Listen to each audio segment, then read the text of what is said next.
I think he didn't want to make any statement, right?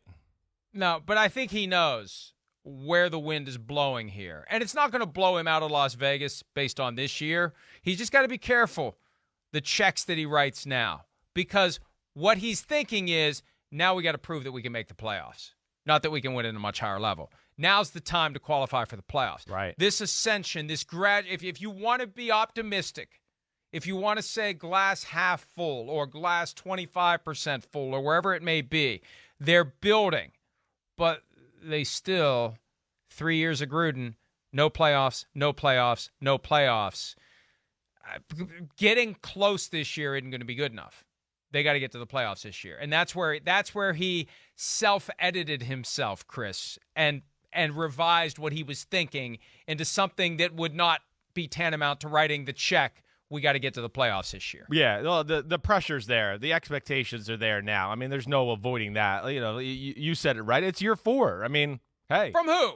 But who? Where's the expectation and the pressure from? Well, is it from Mark Davis or is it from someone else? No, it's really Mark Davis is the only one who matters. No, you're right. He's the only one that matters. But Mark Davis is also not like clueless here too, in the fact that he can feel, and if he's got any sense of like society, that the Raider fan base is antsy. I mean, all you got to do is go on social media, just look at Raider stuff, and you know it's all over the place. You think he does that though? Well, I don't. I think somebody would keep him aware, and he's maybe watches the news and has people like aware of him of what the talk and chatter is around his organization. So, yeah, I mean, you're right. There's not like big time pressures from Mark Davis, but if it continues this year into, you know, a losing season or a year that doesn't get to the playoffs, he's going to hear the chatter of like, oh, 10 years, $100 million, 4 years, he was still not in the playoffs, 4 years and the team still hasn't got better, all of that. And then that's going to start to put the pressure. I don't think it's this year. No, I don't think it's this year either. But this year is going to start it to where it gets real for next year. That's I guess is what I'm saying. Yeah. Think about it, though. They had that brand new stadium, and not a single fan was in it last year. This year is going to be party time in Las Vegas. Yeah. This year is going to be fill the stadium. And, yeah, there's going to be fans of other teams there. People are going to be flying into Las Vegas to see whoever the visiting team may be in a given week. But people are going to be coming from California to see the Raiders as well. They're going to sell that place out. It's going to be a good time. It's going to be a lot more revenue for a team that needs the revenue. I don't think Mark Davis is going to be all that caught up in playoffs this year.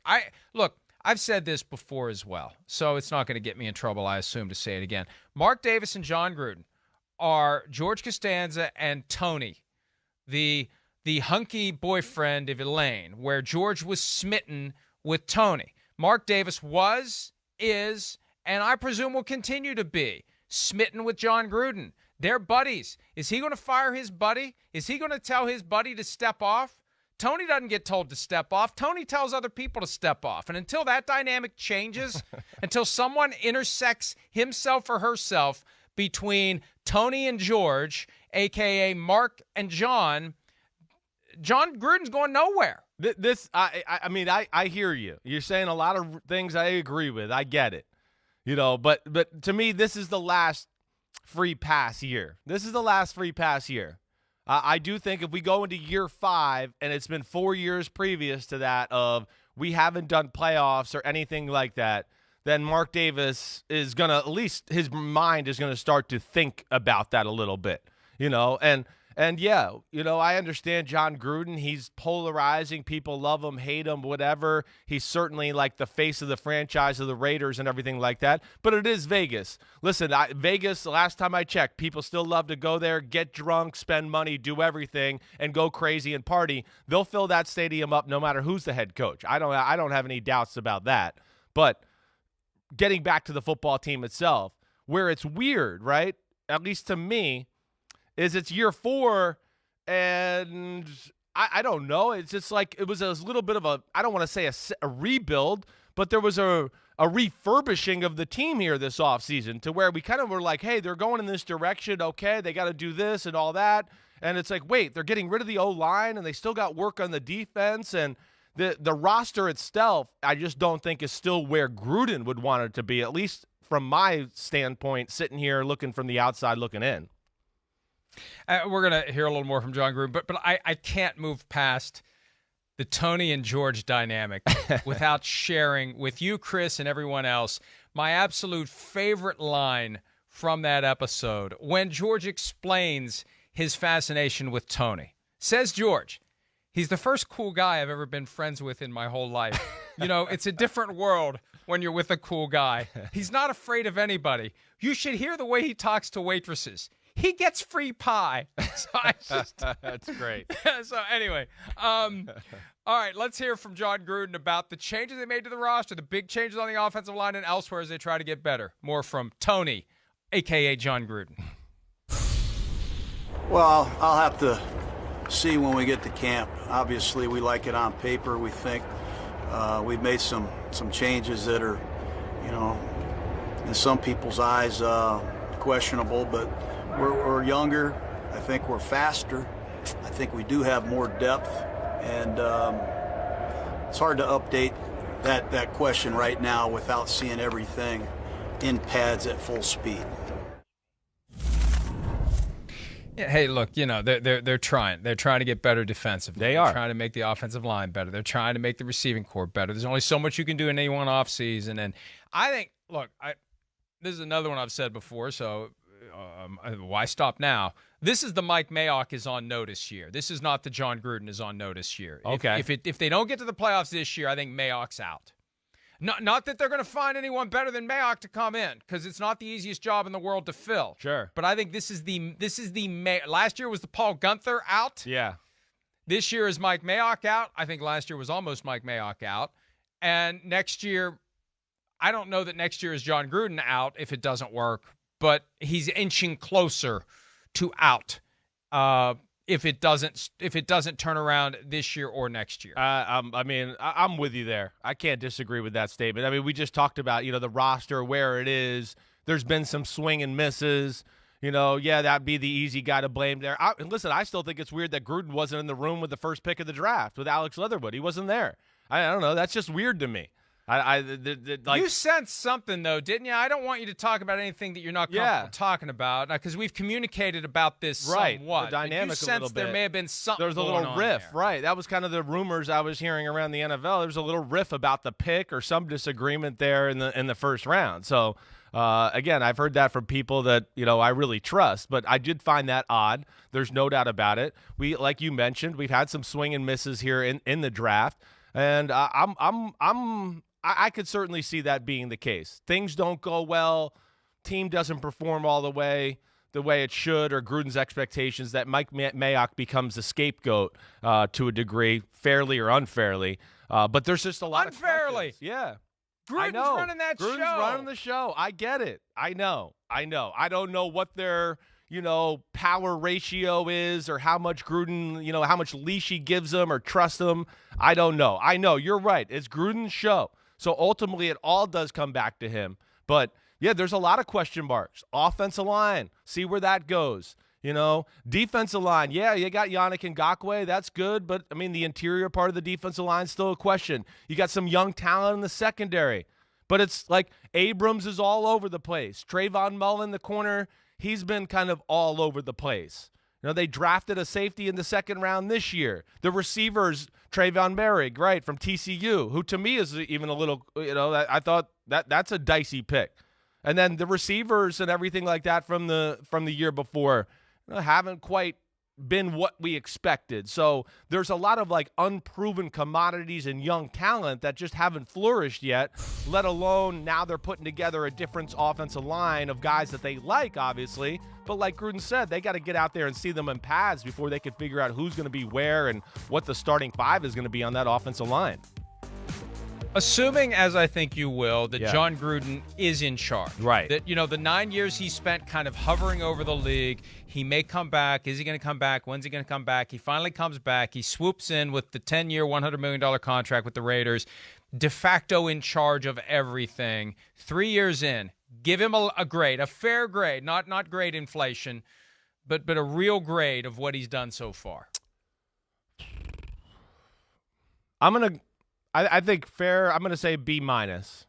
B minus is probably about. B minus C plus is about where I was. C plus. C plus. Thinking the grade right that Ralphie got on his theme about what he wants for Christmas. Yeah, C+. I was thinking C+. Yeah, well, you know, he's wired his quarterback and got Derek Carr where he wanted him to be. There are some positives, certainly on the offensive side. They became a force a little bit on the offensive side of the ball to a degree. But, you know, as we saw, their defense couldn't stop anything. And that, to me, will be also a huge thing to watch. You know, the fact that they got Gus Bradley, you know, back, you know, Gruden's got him back because they were together in Tampa. When I was there, Gus Bradley was there. I do think that's going to be, you know, a positive for the defense as well. He's one of the better defensive minds in football. Nobody can coach the Seattle scheme better than Gus Bradley. He invented it. So that's where, you know, I have some hope for, one, they know what they're doing on the offensive line and what they did with letting certain guys go and knowing what they got come up in the ranks. And that Gus Bradley will get some of these young guys that we talk about that have been all over the place, finally getting them to look the way they should look or the way they want them to look.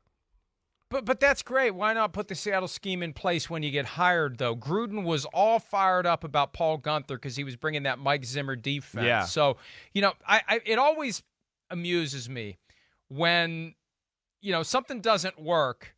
The person directly responsible for the thing that doesn't work gets poop canned. I almost said the other word.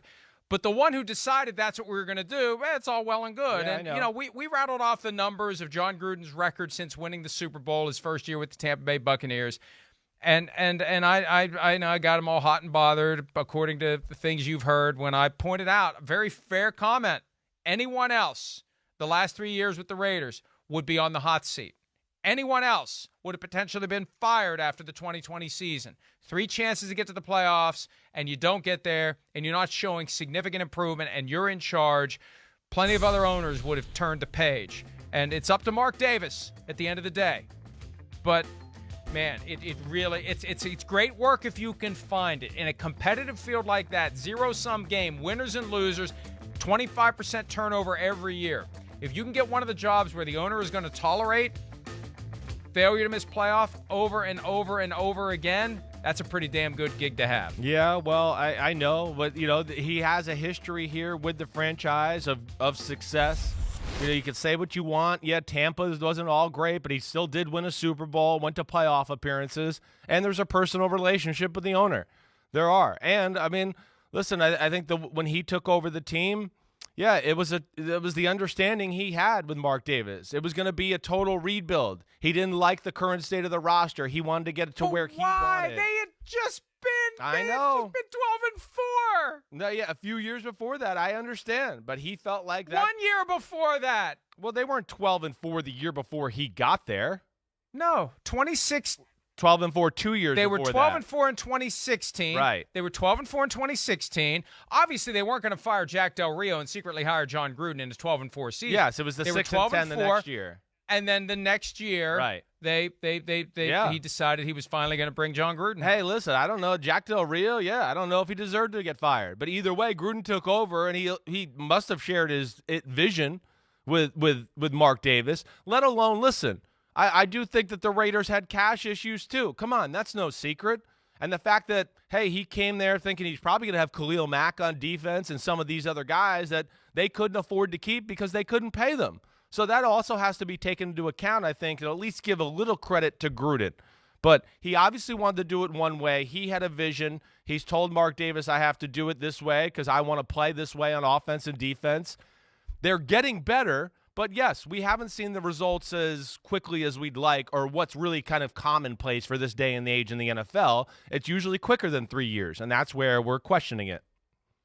Well, again, yeah, we can talk about it all we want. All that matters is whether and to what extent George decides he's had enough of Tony. They going to go to the playoffs this year? What's your gut? What's meatballs they don't, and pasta say? Do I think they're going to, or do I think they have to? No, going to, because I think too early. Yeah, too early to tell. Because you got 3 good teams in the division. I think the Broncos are going to be better.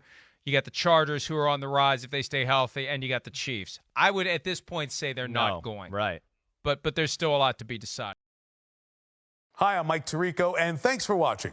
Make sure to hit subscribe for the latest news and highlights from NBC Sports.